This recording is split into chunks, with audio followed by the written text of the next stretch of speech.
Welcome to Old Man Sports Talk.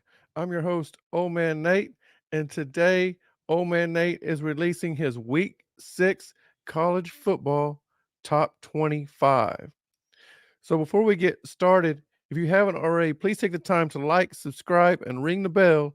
That way you get notified every time Old Man Nate drops a video or goes live.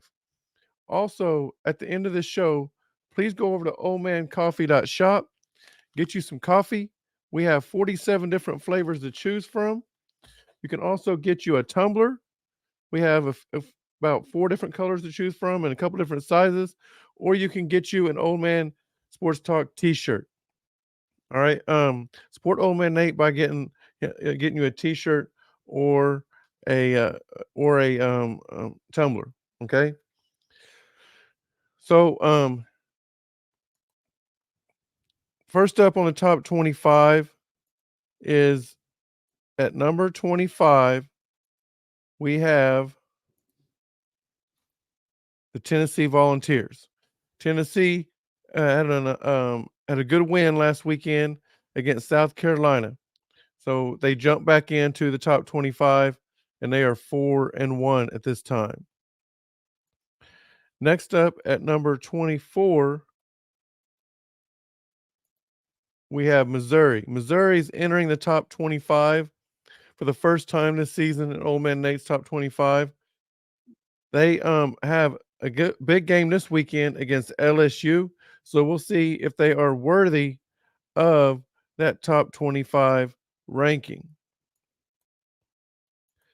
The next one up is also a first time top 25 team for Old Man Nate is Maryland. Maryland has got a big game this weekend also. They go to Ohio State. That will be a good game.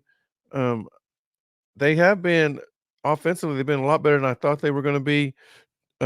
Tua's little brother is a quarterback. I think he's been there about 4 years now, so he got the system down pretty good.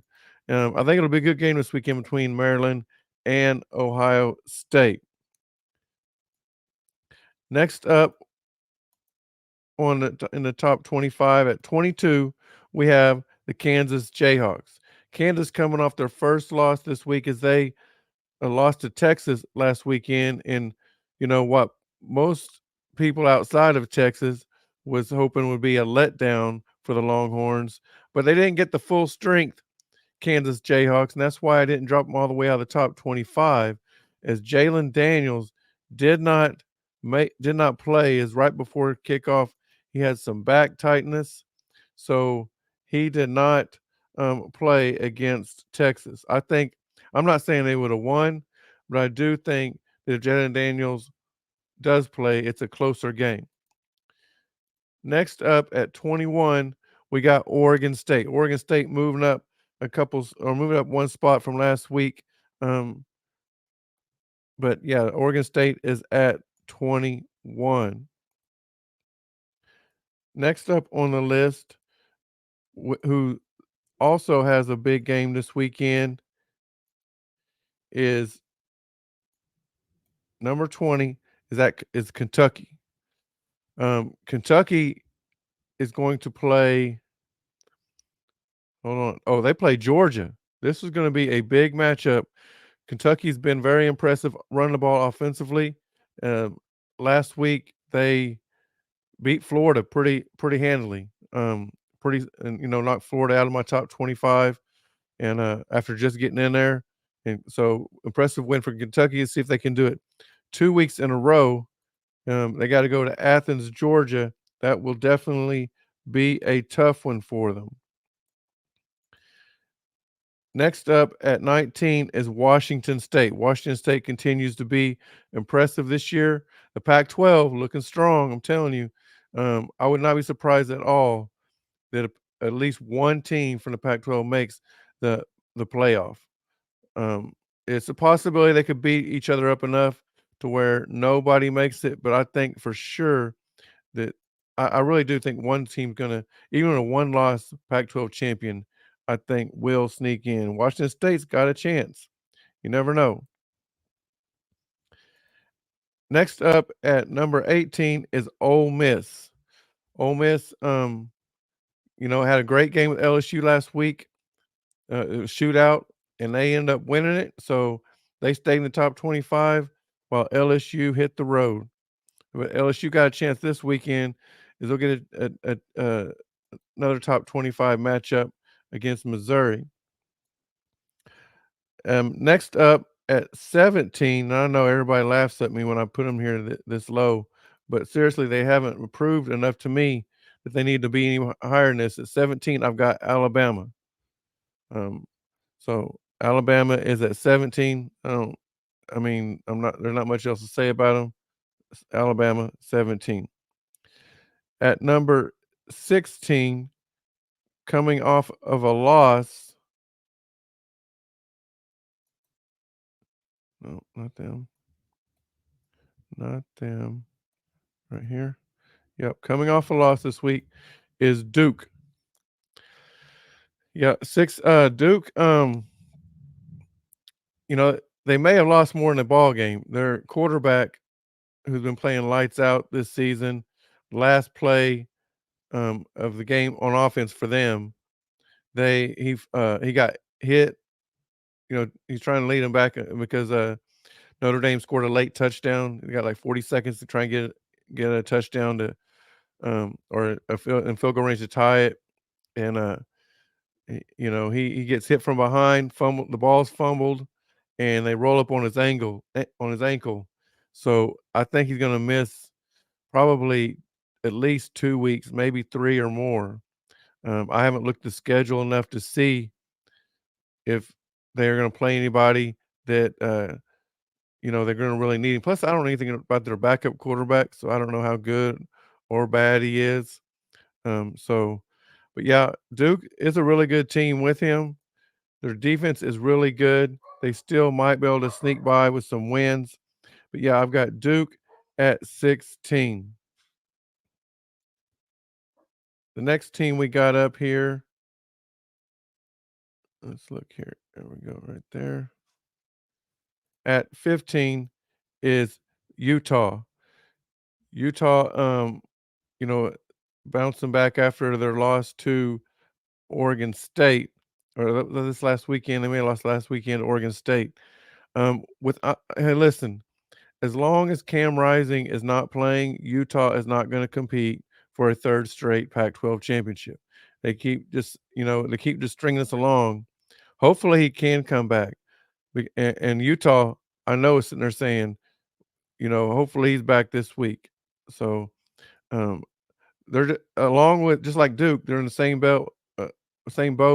Without their quarterback, they're not going to win no championship. At 14, we have USC.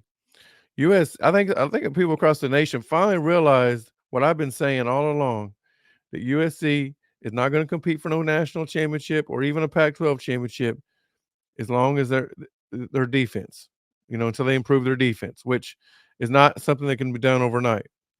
It's going to take, first of all, it's going to take them firing their defense coordinator, and then it's going to take them recruiting to get the right type of players in there. So, yeah, USC, they let Colorado score 41 on them, who Oregon shut them out. So that just tells you the difference right there in defenses, and that's gonna make a big difference down the stretch. So, USC, I got ranked at 14th. Some people still have them in the top 10. Some people still have them in the top 5. Not me. I've got USC at 14. Next up, we have at 13, we have Louisville.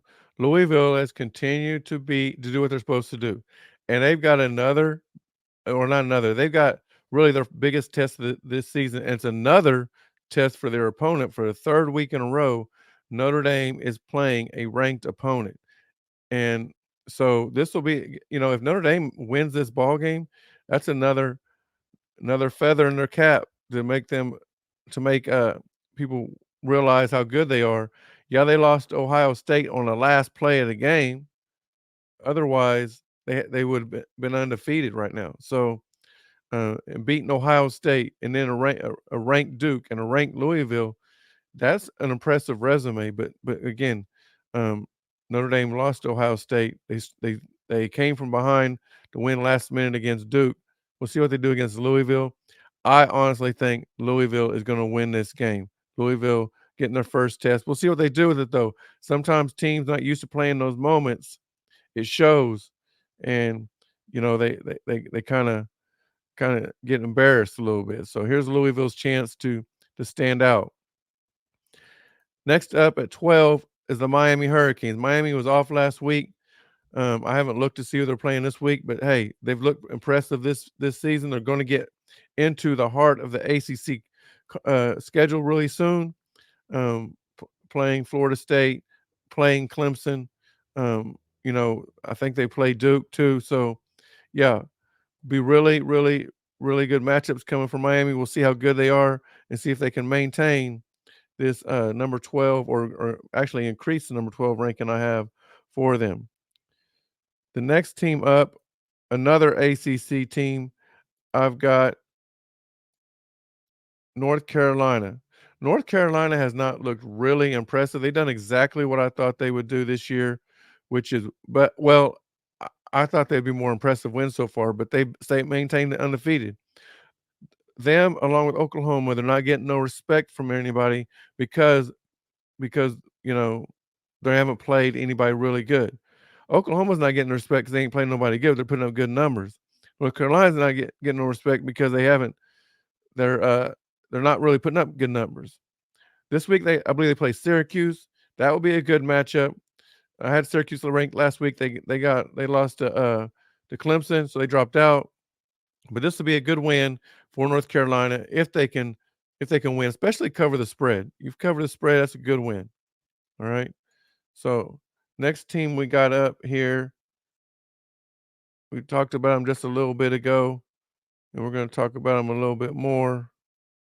Let's see where they at here. There they are. Is at number 10, I've got Notre Dame. Now, Notre Dame dropped 3 spots despite winning, and it's because, you know, they was up 14 nothing and then let Duke come. I'm sorry, it was up 13 nothing. And then Duke came back, took a 14-13 lead. And really, Duke is the one that gave that game away, gave it to Notre Dame. So again, for the third week in a row, they've got Louisville this week. If they can beat Louisville, then I think that will be an impressive win for them. All right, they are favored, but like I said earlier, I don't think they win. I think Louisville will upset them. At number 9, I got Oklahoma. So Oklahoma, like I mentioned earlier, is not getting no respect from no one. Nobody has them ranked as high as I do. Yes, I'm a Sooner fan, so call me a homer. But they've done what they did with everything they're supposed to do. And if you look at stats, which I'm going to have a show tonight, log in and we'll have a OU Texas show. The first show is going to be with Horn takes a guy from OU, me. We'll have a guy from Texas, Sean, and we're going to break down the OU Texas game. But I got some stats. I don't know how much I'll break out tonight. I'm going to do another show probably Friday night. Just break down everything I have looked up and involving the game, both history and stats from this season. So, but anyways, the Sooners have done everything they're supposed to do and done it correctly, meaning they're blowing people out they're supposed to blow out. So, I think that they deserve the 9 ranking while other people don't. The next team we got coming up here is another Pac-12 team in the Oregon Ducks. And Oregon, like I said earlier, Oregon blew out Colorado 2 weeks ago. Then USC plays them a week later, and it's a touchdown game. So Oregon, to me, is the more impressive team in the Pac-12, but they're not the highest ranked. I do have one more team that's looking really good. Obviously, they've been number one a couple weeks. They weren't number one last week, and we'll see where they're at this week. But yeah, Oregon is looking really good. They're looking to play for the Pac-12 championship. They're looking to make a run for the playoffs. Um, I'm not sure who they play this week, but they're going to get the heart of their conference games as well. At 7, drop them back down. I had them in their top 5 last week. Now they drop back down to Georgia is at 7. And here's the reason why. They struggled to beat Auburn. Auburn is not a good football team. I understand it's called the oldest rivalry in the South, so I'm giving them a little bit of doubt or benefit on that, but they have not looked good at all this season. And then you go down to Auburn and you only win by a touchdown, and it actually had come down to like the last 4 minutes of the game. So their defense didn't look good at all. Gave up 30 points to Auburn. When was the last time a Georgia defense gave up 30 points, right? So yeah, I'm probably against Ohio State last year. Was that it? So Georgia's got a tough game this week. They got their hands full this week playing Kentucky. If Kentucky might upset them. Uh, that's going to be an interesting game. At the next one up at number 6.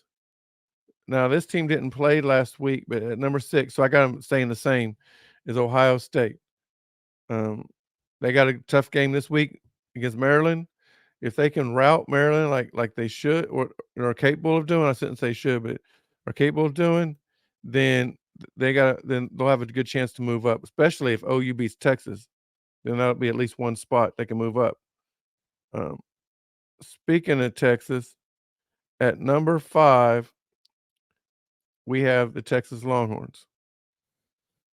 That big week this week. Last week against Kansas, they did end up pulling away and winning pretty easily, but in the third quarter, it was a tie ball game. And here we go with Texas again. Third and second half, they're in close games.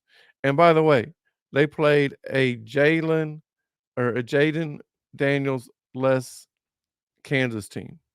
In other words, he didn't play. Right before the game I mentioned earlier when I was talking about Kansas, his had back tightness, so he didn't play. And don't get me wrong, their backup is a good backup. I wish we would have had him at OU last year. We would have won some games. But we'd have won at least one. Okay. I'm not saying we'd have beat Texas when Dylan Gabriel was out, but we would have probably came back and beat TCU. Who knows? Or not TCU. I'm sorry, Kansas State. Well, no, TCU. Yeah, because he played against Kansas State. So TCU, yeah, could have. Who knows? But I like Kansas' backup. But yeah, we got Texas at number 5. Big game this week against the Sooners. This is both the Sooners and the Longhorns. This is going to be a real test. See where they're at. And I believe this is going to be round 1 of round 2. I believe both these two teams are going to compete in the Big 12 championship as a going away prize. I call it for the season started though. All right. So yeah, y'all better start believing old man Nate. He could be calling the games. So at number 4, we got a team that has been ranked number 1, but obviously no longer number 1. They weren't number 1 last week either. But Florida State. Florida State stayed the same for me. At number 4. And yeah, they've got the 2 most impressive wins of the season, but they've also struggled against a team like Boston College. So we'll see. We'll see how they do. They've got some good games coming up also. At number 3, we have this team has been number 1 this season in my poll. Not getting a lot of respect outside of me though, is the Washington Huskies. Last week though, they did struggle, right? They barely I believe it was Arizona. They played Arizona, and they didn't. Arizona's defense shut them down a little bit. So, and Arizona's got a big test this weekend against. I believe they're playing. I believe Arizona's playing Colorado, so we'll see how good that their defense can hold up this week. Yeah, Washington has had a really good season. Um, need to be a little bit more impressive against teams like Arizona, though. At number 2, moving up a spot. Oh, Washington. By the way, Washington dropped from number 1 to number 3.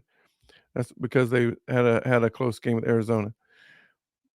Michigan moving up from 3 to 2. This is another team that you watch them and they're kind of boring, but they're winning and they're winning by a lot, doing exactly what they're supposed to be doing. So, yeah, Michigan I got at number 2. And the last one we got at number 1, another Big 10 team, Penn State. I've been high on Penn State all season. A lot of people aren't as high on them, but they are starting to get some respect from others. But they've been high on my list all along because here's another team that wins like they're supposed to. They don't just barely win like Georgia did a couple times. Well, slow started Georgia did, but they didn't barely win like Washington did last week. So, or USC, they've been blowing teams out, and they'll have some big games coming up too. Rutgers Rutgers was a good win for them. So, anyways, that's Old Man Nate's college football top 25 for week 6. If you haven't already, please take the time to like, subscribe, and ring the bell. That way you get notified every time Old Man Nate drops a video or goes live. Also, at this time, go over to oldmancoffee.shop and get you some coffee. We have 47 different flavors to choose from, or you can get you a tumbler to drink your coffee out of. We have a couple different colors, a couple different sizes, and you can support Old Man Nate by getting you an Old Man Nate Sports Talk t-shirt. Okay. If you get you a t-shirt and a tumbler, you'll get you a 12-ounce bag of coffee for free. All right. Or if you get you 2 t-shirts or 2 tumblers, you'll get you a 12-ounce bag of coffee for free. I appreciate everybody for watching the videos. Leave you some comments. Tell me what you think of my rankings. Tell me who you think your number 1 should be. All right. And until then, we'll see you next time right here on Old Man Sports Talk.